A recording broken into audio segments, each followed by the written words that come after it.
নমস্কার বন্ধুরা, ঘোষ ফ্যামিলি রান্নাঘরে সবাইকে স্বাগত। আজকে আমি তৈরি করতে চলেছি ধনেপাতার বড়া। এর জন্য আমি এখানে ধনেপাতা ভালো করে কেটে ধুয়ে নিয়েছি। এবার আমি একটা পাত্রে নিয়ে নিয়েছি বেসন। এর ভেতরে দিয়ে দেব পরিমাণ মতো লবণ, কালো জিরে আর সামান্য একটু খাওয়া সোডা,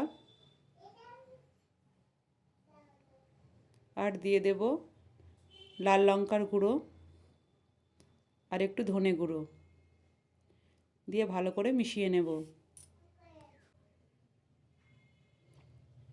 এবারে আমি জল দিয়ে ভালো করে একটা ব্যাটার তৈরি করে নেব।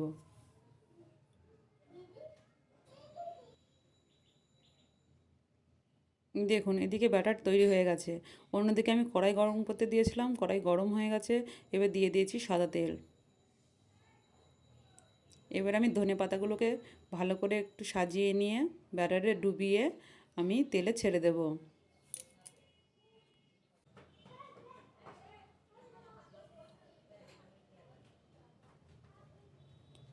এইভাবে আমি প্রত্যেকটা বড়াই ভেজে নেব।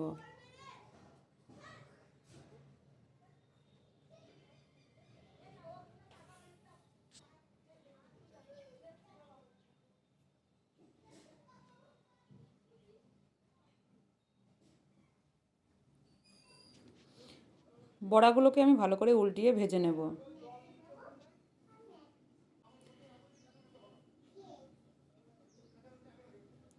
আমি এইভাবে বাকিগুলোকেও ভেজে নেব। বড়াগুলো ভাজা কমপ্লিট, এবার আমি নামিয়ে নেব। এইভাবে আপনারা তৈরি করে খাবেন, দেখবেন খুব ভালো লাগবে। আমার রেসিপি যদি আপনাদের ভালো লেগে থাকে তাহলে লাইক, কমেন্ট, শেয়ার এবং সাবস্ক্রাইব করে দেবেন। ধন্যবাদ।